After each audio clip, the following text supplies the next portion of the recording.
Bahwa semua dokumen, ya, baik berupa dokumen rahasia dan dokumen-dokumen yang lain yang sudah dititipkan Ibu Koni di Rusia dan kemudian Ibu Koni sudah notariskan, itu Ibu Koni siap membukanya kalau misalnya kasus Hasto ini tetap dipolitisasi, dan seperti tadi yang disampaikan Ibu Koni bahwa Pak Hasto itu sudah siap untuk membongkar semua rahasia, ya, sampai hancur-hancuran. Saya koreksi, izin komandan, saya koreksi. Oke. Saya itu hanya mendapatkan kepercayaan sebagai sahabatnya dititipi dokumen. Sama halnya kalau sekarang Pak Abraham nitip mobil ke saya. Saya akan urus, saya akan taruh di garasi, saya akan rapikan, supir saya akan saya suruh cuci mobil dan lain dan sebagainya. Tapi saya tidak akan pernah menggunakan mobil Pak Abraham kalau saya tidak diizinkan. The same thing with the document with me. Itu dititipkan kepada saya dengan kepercayaan. Saya tidak berhak menggunakan, orang itu bukan dokumen saya cuma dititipin. Ya kan? Jadi kapan itu diumumkan, yang mana diumumkan, kenapa diumumkan, kapan dikeluarkan, yang nomor berapa dikeluarkan, udah pakai nomor nih Pak, saking banyaknya gue pakai nomor. 1, 2, 3, udah pakai nomor, udah nggak pakai nama kasus apa, ya kan? Gitu. Udah pakai nomor. Itu tergantung keputusannya Hasto Kristianto dong, seorang pemilik dokumen tersebut. Buka kalau sudah ada izin dari Pak Hasto. Pertama izin dari Pak Hasto. Kedua, saya akan konsultasi dulu dengan petinggi aparat yang terus berkoordinasi dengan saya, petinggi Merah Putih. Karena apapun juga yang akan saya ukur adalah kestabilan negara. Nah, di sini bedanya orang pakai emosi sama orang pakai kebijaksanaan. Dan kalau saya ditanya belajar dari manakah seorang Koni yang emosional, gue tuh emosional banget Pak sebenarnya orangnya. Tapi kenapa ini mesti clear dulu. Sebenarnya yang saya ngomong ini supaya si Mulyono itu dengar. Silakan Bu. Dia mesti denger. Jadi orang itu cobalah lihat gitu. Gurunya itu dulu tuh apa? Siapa? Belajar yang baik-baik gitu. Bukan jadi anak durhaka. Mungkin dia punya kartu truf Ibu Iriana. Ibu Iriana by the way, jangan tenang-tenang Bu. Babak Ibu belum keluar. Nah, ada Ibu Iriana. Jika tidak penting dan tidak menyangkut negara, tidak mungkin dititipkan ke saya. Bahwa menyangkut Mulyono sedikit banyak pasti. Dengan semua data dokumen apa itu. Jadi ada yang di saya yang sudah saya notariskan di Rusia. Ada yang dari Mas Andi yang belum dibuka. Ada yang dari mungkin tentang kepolisian yang belum dibuka. Kita ini mau buka-bukaan sampai hancur-hancuran. Ini yang belum mau. Apapun yang ditekan dia akan balas. Jangan lupa subscribe, like, dan komen di channel YouTube Kong Danucing. Pokoknya like, comment, subscribe. Jangan sampai kesalahan-kesalahan baik oleh Fufu Fafa maupun oleh bapaknya itu kita diamkan dalam konteks negara hukum. Nah, yang saya khawatirkan kalau kita bahkan tidak memulainya, yang akan terjadi adalah bangsa ini akan selalu mengingat bahwa kekuasaan tidak bisa dicek. Dan ini bahaya buat kita ke depannya. Pasti Pak Prabowo bukannya nggak tahu. Ya nggak mungkin lah, kan semua aparat negara itu lapornya pada presiden pada akhirnya. Dan sebelum itu pun kita semua paham bahwa tangan-tangan dan jaringannya Pak Prabowo juga sangat kuat. Dia hukum dan politik berkelindan, yaitu pasal pemakzulan. Pasal pemakzulan, Ibu dan Bapak, pasal 7B dalam konstitusi kita yang bilang bahwa, saya bacakan aja ya Ibu Bapak ya. Pasal 7B ini bilang bahwa 7A-nya dulu, presiden dan wakil presiden dapat diberhentikan. Presiden dan atau, bukan hanya presiden, tapi juga wakil presiden dapat diberhentikan oleh MPR atas usul DPR karena melakukan apa sajakah itu. Nah, ini yang menarik.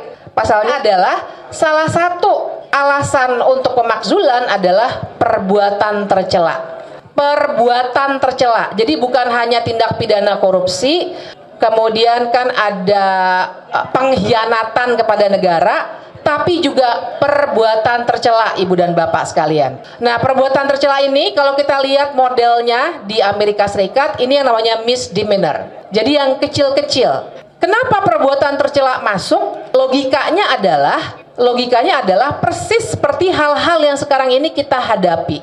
Nggak perlu jadi koruptor. jangan sampai lah ya, nggak perlu jadi pelaku kekerasan, tapi begitu dia sudah adabnya, tindak tanduknya, pikirannya sudah tidak lagi sesuai dengan syarat seorang presiden atau wakil presiden dan janji dan sumpah jabatannya, dia bisa kena pasal pemakzulan. Nah, jadi kalau saya sih menyarankan ke situ ketimbang pasal-pasal pidana. Karena kalau pasal pidana nanti kita akan ribet lagi dengan persoalan-persoalan teknisnya, terutama ini adalah pejabat negara. Ibu dan Bapak tahu kalau pejabat negara itu artinya juga secara pelaporannya misalnya ke polisi ya, kalau pasal biasa penghinaan presiden atau undang-undang ITE dan lain sebagainya, kita kan kalau lapor ke polisi.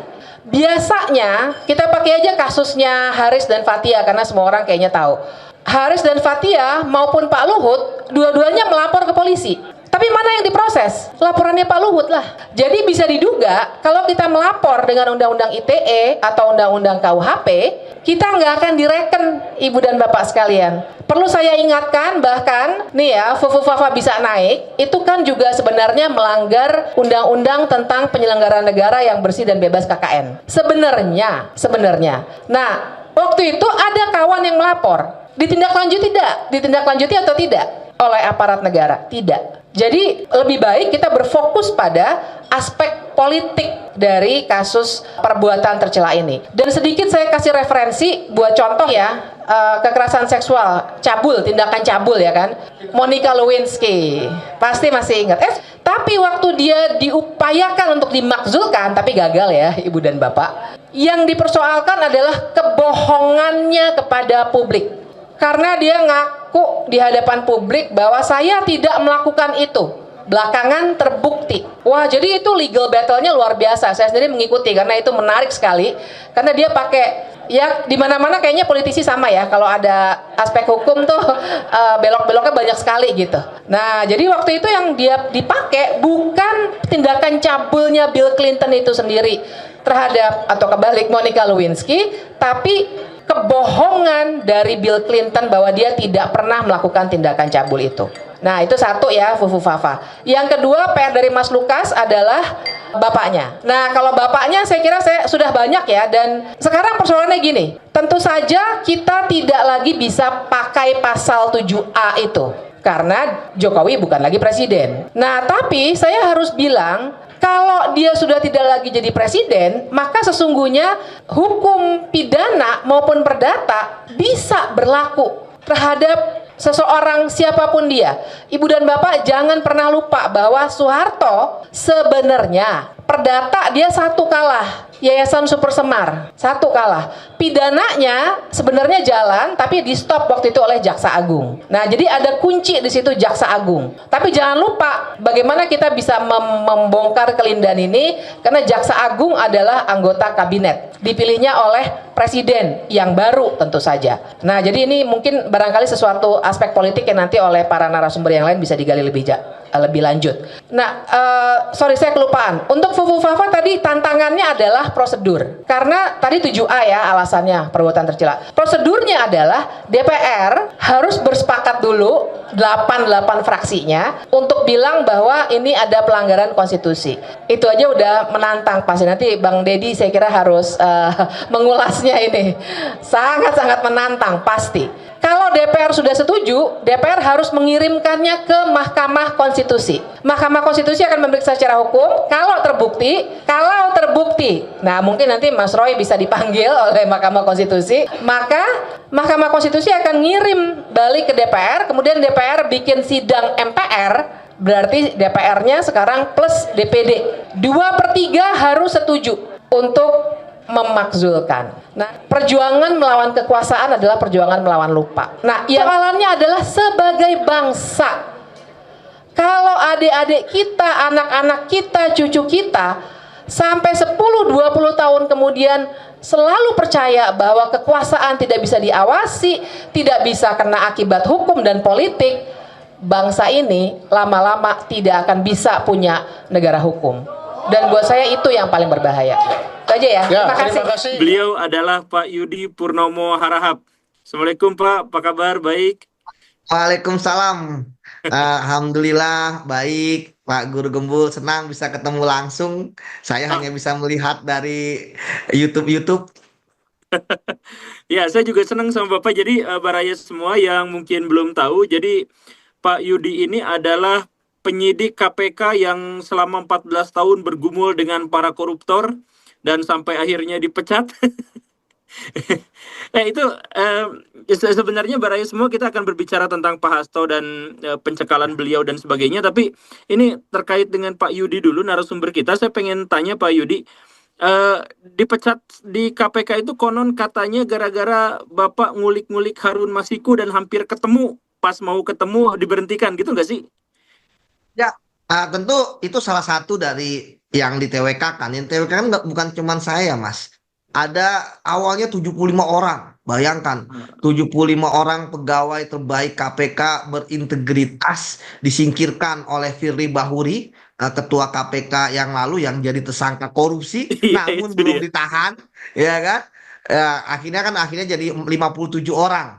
Yang kita tahu, ya ketika kemudian diberhentikan, ya dengan alasannya tes wawasan kebangsaan yang mengada-ngada, ya yang menurut Komnas HAM ada pelanggaran HAM, menurut Ombudsman ada pelanggaran administrasi atau Iya, iya, maladministrasi, iya. tapi saat itu Firly memang kekeh untuk memecat kita gitu ya. Dan menarik memang ketika kita diberhentikan, loh kok yang diberhentikan ya orang-orang ini. Jadi alhamdulillah yang diberhentikan itu adalah ya orang-orang yang circle orang yang berani ya berbicara benar dan berani untuk memberantas korupsi. Namun ya akhirnya kan waktu membuktikan ya bahwa kita eh, tetap berintegritas, namun pimpinan KPK yang saat ini sudah selesai, yaitu Firly malah jadi tersangka korupsi, kemudian ada yang melanggar etik, 3 orang lagi melanggar etik, yaitu Firly, Lili, dan terakhir Nurul Gufron. Jadi memang saat itu kita disingkirkan karena kita dianggap mengganggu upaya pemberantasan korupsi,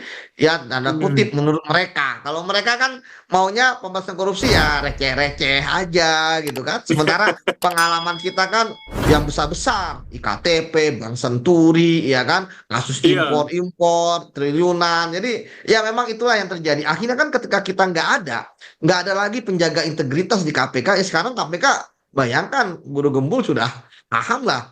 Bahkan hasil-hasil Iya. survei kepercayaan publik kepada KPK Iya, ya betul. lebih kalah dari kepolisian dan Kalah dari polisi kejaksaan. itu. Iya kan, padahal dulu KPK dibentuk supaya kepolisian dan kejaksaan itu bisa tertrigger gitu kan. Ini malah KPK yang itu. Jadi ya saya pikir em, itu merupakan salah satu skenario buruk lah untuk melemahkan KPK dengan cara menyingkirkan orang-orang yang berintegritas. Pimpinan sudah berganti dan pimpinan sekarang memang buat gebrakan yang luar biasa ya, baru menjabat ya kan, tahu-tahu sudah mengumumkan kasus korupsi besar. Kan bohong lah kalau nggak besar, orang ini sekjen partai gitu kan, Pak Hasto Hmm. gitu ya, dan dia Harun Masiku tuh ya seperti yang tadi itu, dia tuh cuma nyuap nggak sampai 1 miliar, kemudian dia kena kasus, ketahuan, akhirnya dia diuber-uber, mau ditangkap terus diuber-uber sampai sekarang nggak ketemu. Apa yang membuat dirinya nggak ketemu? Padahal kan kasusnya kecil gitu. Kalau misalkan dibandingkan dengan yang lain, merugikan negara sampai 300 triliun, ya, merugikan negara sampai 127 triliun, merugikan negara sampai sekian, itu orang-orangnya ya, kan ketangkep. Nah ini udah mah nggak ketangkep, terus ya. kenapa juga dia harus diuber-uber gitu? Kan cuma 700 juta. Ya, Saya paham ah, pertanyaannya Guru Gembul. Jadi korupsi adalah korupsi. Ini ya, sudah jadi kasus. Dan sudah ada beberapa orang juga sebenarnya selain Harun Masiku yang kemudian dia ditangani. Dan sudah hmm. ingkrah, bahkan sudah bebas bersyarat. Ingat loh, Wahyu Setiawan, komisioner KPU, ya, Udah itu keluar dia ya? udah bebas. Padahal Guru Gembul, ancaman hukuman bagi dia itu lebih berat dari pemberi. Dia sebagai Iya, penerima kan? Dia iya, aja udah bebas, ngapain Harun Masiku di luar sana? Ya, tadi ada 2 hal yang perlu diklarifikasi ya. Pertama, bahwa kasus Harun Masiku adalah kasus korupsi. Ya, hmm. artinya bahwa itu walaupun bukan kerugian keuangan negara, tapi itu adalah kasus korupsi. Karena ini yang perlu diketahui oleh para pemirsa ya, bahwa kasus korupsi itu bukan hanya merugikan keuangan negara, tapi hidupnya demokrasi penyelenggaranya adalah KPU. Jadi Jadi kalau ketika KPU bisa disuap sama Harun Masiku, berarti ada kemungkinan pemilu, pilkada dan sebagainya juga ada kasus-kasus semacam ini tapi belum ketahuan gitu kan ya? ya tentu kan kalau kita orang hukum ya pembuktian ya. Tetapi Pak Guru Gembul siapapun yang bersalah, ya kan, ya kita tetap Ya, harus menghormati dan tetap harus mendukung ya upaya pemberantasan korupsi. Dan Pak Guru Gembul pasti ketahuan lah kalau misalnya ada misalnya cawe-cawe ataupun ada rekayasa. Saya pikir nggak, misalnya kasus Formula E. Ingat nggak waktu itu? ya. Ya kan Pak Anies dulu kan diojok-ojok gitu kan, Nah, apa untuk dijadikan tersangka misalnya. Ya tapi kan kalau nggak bisa, ya nggak bisa Pak Guru Gembul. Ya kan mm, walaupun perintahkan mau pos belasan kali pun gitu ya. Kalau misalnya mm. emang nggak ditemukan ketersangkaan atau alat bukti gitu kan nggak akan jadi tersangka gitu ya. Bahkan dipaksa pun nggak akan mau. Akhirnya dulu gaduh kan, sampai Iya. ada yang dipulangkan ke Polri karena tidak mau gitu kan mematuhi perintah gitu kan, dari pimpinan yang lama seperti itu. Sebenarnya sudah ketahuan dari dulu bahwa beliau itu terlibat dengan Pak Harun dan lain sebagainya, tetapi ditangkap setelah beliau berpisah dengan pemerintah, setelah beliau mengkritik terus pemerintah, memutuskan untuk jadi oposisi, dan kemarin ada pemecatan terhadap kadernya, kader terbaiknya, kader partainya, petugas partai. Kan wajar kalau misalkan rakyat berpikir ke arah sana gitu. Konspirasi, teori konspirasi seperti itu kan memang sulit untuk membuktikan. Seperti dikatakan Pak, cocok logi kan kok lagi begini gitu ya. Namun Ya. dalam sisi penegakan hukum ada yang benar yang dikatakan oleh Guru Gembul ya, mengapa terjadi fase yang kekosongan ini selama dari 2020 sampai 2025. Ya inilah yang menurut saya, bahwa tim penyidik saat ini dan pimpinan KPK yang baru harus berani juga mengungkap ini ke belakang, ditarik garisnya mengapa terjadi. Jangan takut dengan pimpinan yang lama atau Pak KU. Mengapa di zamannya Firly ini tidak ditangkap si apa Harun Masiku? Mengapa kemudian penetapan tersangka Pak Hasto harus di pimpinan KPK yang baru ini gitu ya. Nah, Jadi iya. Pak Firly gagal menangkap. Mengapa Firly ya tidak berhasil mengembangkan perkara ini? Kan begitu. Iya. Pak Guru Betul, Gembul, betul, mengapa betul. kemudian Firly memberhentikan 57 pegawai di mana salah satunya adalah orang yang paham tentang pengejaran Harun Masiku. Nah, Ya, sehingga kemudian stuck. nah, Ya, jadi saya pikir inilah pertanyaan-pertanyaan yang harus dijawab. Ya, mereka adalah pimpinan KPK periode kemarin itu bagi saya pimpinan yang paling gagal ya dalam memimpin KPK. Ya, hmm. saya Berarti kan selama ini yang membuat kasus ini mengalami jeda selama 5 tahun dari tahun 2020 sampai sekarang itu adalah gara-gara pimpinan KPK yang sangat kontroversial itu, yang sekarang ditetapkan sebagai tersangka itu. Nah, Pak, saya pengen penegasan siapa yang sebenarnya mengangkat Pak Firly itu dan kenapa sampai sekarang dia belum ada tindakan hukumnya terkait dengan apa yang dia lakukan. yang ngangkat Firly ya jelas ya. Nah, mulai dari seleksi di Pansel memilih 10 orang, kemudian Ya. oleh Presiden diserahkan 10 nama itu kepada DPR, DPR pun memilih. Ingat loh Pak Guru Gembul, dulu kita demo besar-besaran loh menolak, ya kan? Oh, sampai kita pegawai KPK kita berhari-hari kita demo gitu, bukan hanya masyarakat sipil gitu kan, mahasiswa pun juga demo semua menolak revisi Undang-Undang KPK dan kepemimpinannya Firly gitu ya. Apa kemudian kan gagal semua gitu kan. Akhirnya revisi Undang-Undang KPK apa namanya berhasil digolkan gitu kan. Pimpinan yang masuk pimpinan bermasalah. Akhirnya ya KPK lemah terjadi, kemudian pegawainya disingkirkan gitu kan. Nah, yang menjadi menarik adalah ketika ya Firly jadi tersangka kan itu belum ditahan ya. Tentu saya selalu bersuara, coba cek aja di apa namanya media-media, saya selalu mengatakan tahan Firly demi kepastian hukum, demi pemberantasan korupsi, bahwa semua orang sama di mata hukum gitu kan. Nggak seperti pisau tajamnya ke bawah, ya kan, ternyata ke atas itu tumpul seperti itu. Apakah ada tarik menarik? Saya nggak paham kan, sekali lagi. Bisakah kita memisahkan dalam konteks ini ya? Bisakah kita memisahkan mana kasus hukum dengan mana urusan politik? Kan yang diperkarakan itu adalah seorang sekjen partai politik dan seorang yang baru kemarin memecat, dalam tanda kutip ya, memecat presiden. Nah, kemudian ada kasus-kasus hukum yang diungkap gitu. Jadi maksudnya apakah urusan hukum ini sebenarnya di belakangnya partai politik atau kepentingan-kepentingan politik? Ini adalah menjadi seperti yang diduga banyak orang. Jadi ada sandera-sandera politik di mana ketika bergabung dengan koalisi maka semua kasus hukumnya tertutup, dan kalau misalkan menjadi oposisi maka kasusnya terbuka. Ini sampai sejauh mana KPK merasa yakin, dan Bapak sekarang di kepolisian ya, Bareskrim ya? Ya, ya. Ya, nah jadi sampai sejauh mana para penegak hukum ini yakin bahwa yang sekarang dijalankan itu adalah kepentingan-kepentingan urusan-urusan hukum, ataukah sebenarnya ini jangan-jangan ini hanya permainan politik dibalik yang dibalut oleh urusan-urusan hukum gitu. Itulah sebabnya maka saya ya menuntut juga KPK segeralah melimpahkan ke pengadilan. Ya, supaya apa tadi saya katakan, ya ketika orang berspekulasi A, B, C, D, saya pikir ya nggak masalah, semua orang punya punya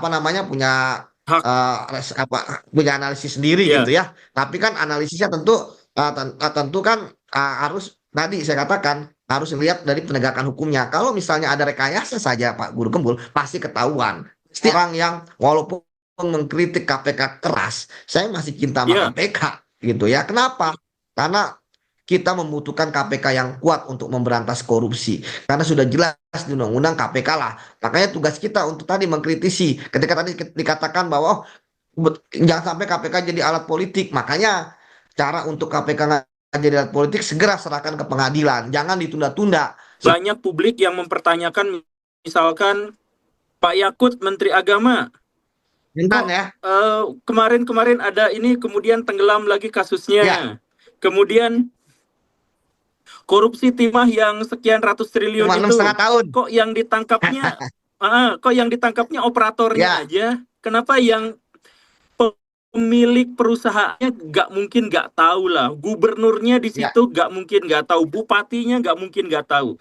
Jadi dalam diskusi kita yang lampau itu, jadi misalkan kalau misalkan ada korupsi tambang, itu ketahuan banget karena tambang itu ada eskavatornya berapa ratus gitu, nggak mungkin nggak ketahuan gitu. Nah, termasuk juga misalkan kasus Pak Yakut, konon katanya korupsi jamaah haji dan sebagainya. Kan kasus haji itu bisa kita lihat, misalkan di sana bayarnya harusnya berapa, bisa dikalkulasikan, tapi kita sekarang bayarnya berapa, itu juga bisa dikalkulasikan, dan lain sebagainya.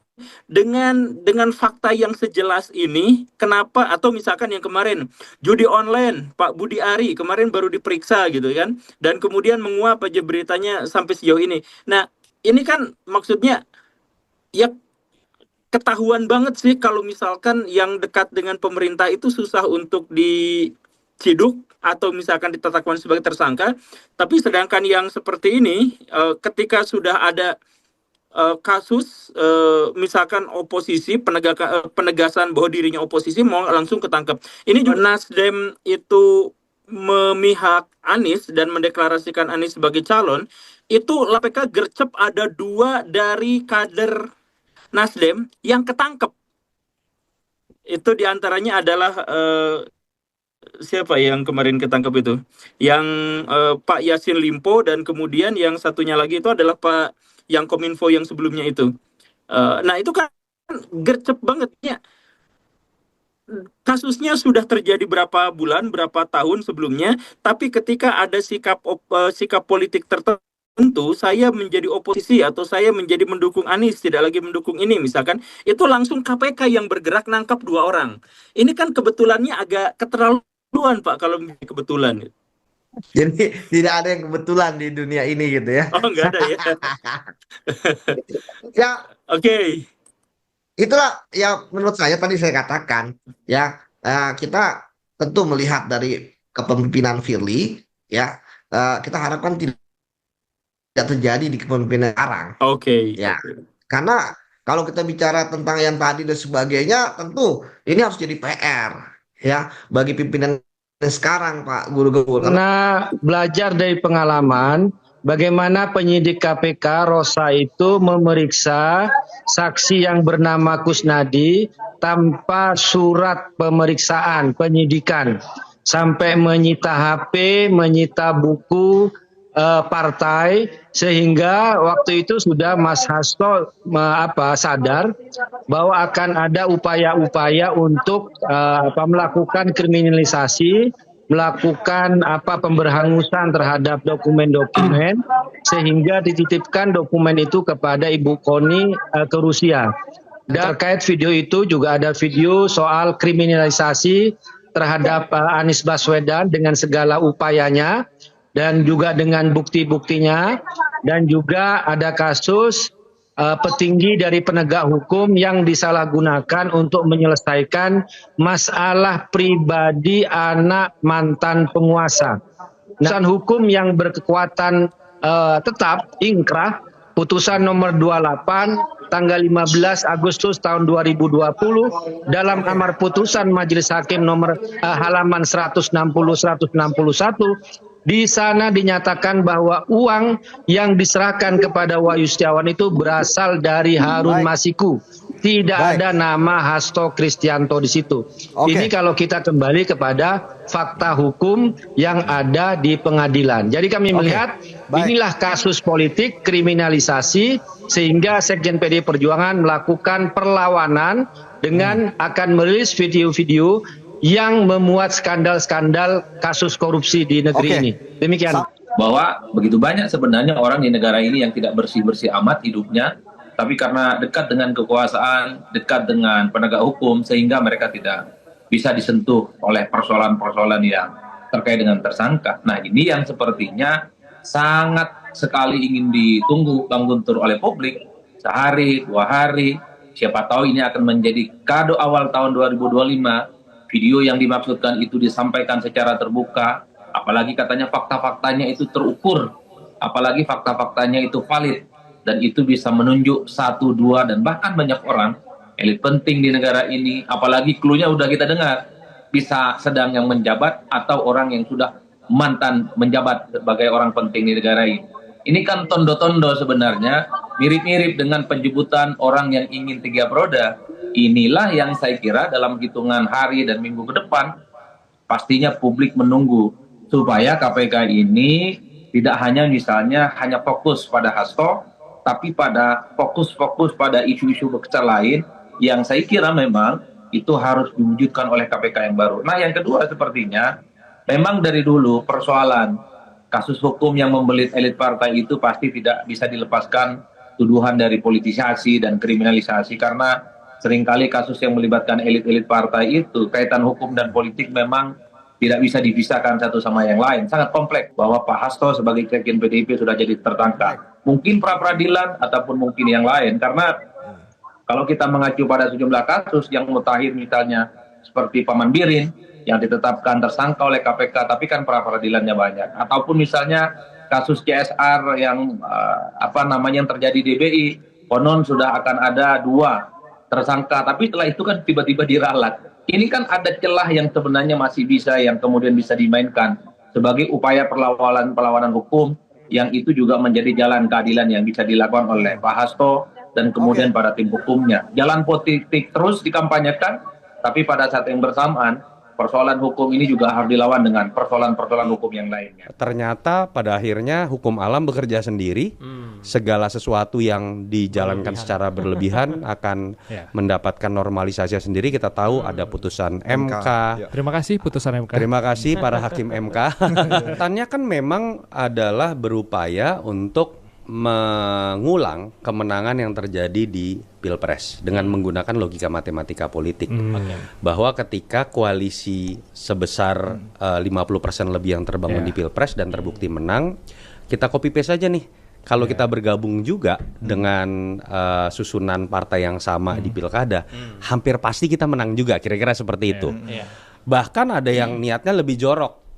Kalau kita bergabung, dulu nih ya sebelum putusan MK kan ada aturan 20% threshold. Jangan-jangan kita bisa bikin tunggal nih. Jangan-jangan kita bisa gagalin partai ya kita sebut aja misalnya PDI Perjuangan nggak bisa maju nih, dan kemudian tinggal kita bikin aja calon boneka independen. Kan itu yang saya tangkap dan sebagian publik tangkap, moga-moga salah, sempat hampir terjadi di Jakarta. Ketika tiba-tiba ada 16 partai bergabung, independen tadinya tidak lolos verifikasi awal tiba-tiba lolos. Karena lebih takut lawan kota kosong dibandingkan lawan calon boneka. Jadi memang ada niatan yang menurut saya tidak baik, dan apakah bisa dibuktikan? Nggak bisa secara formal. Tapi akal sehat kita nangkep kok. Apakah masuk akal tiba-tiba Airin surveinya 60% lebih di Banten, kok malah nggak didukung? Itu sesama Kim Plus loh, gitu ya. Apakah masuk akal Ridwan Kamil hampir pasti menang di Jabar? Dipindahin ke Jakarta. Dipindahin ke Jakarta, dan kita tahu supaya Deddy Mulyadi kira-kira punya peluang menang. Kalau enggak secara survei akan kalah, dan banyaklah kejanggalan-kejanggalan lain. Makanya saya bilang kemarahan publik kemarin kelas menengah loh itu kebanyakan terhadap rencana revisi undang-undang pilkada dan mendukung putusan MK. Buat saya kesimpulannya simpel. Saya ada satu kalimat dalam orasinya Abdur komika tuh yang menurut saya keren banget. Dia mengatakan kami di sini karena kami merasa ditolol-tololkan oleh kalian, kira-kira gitu.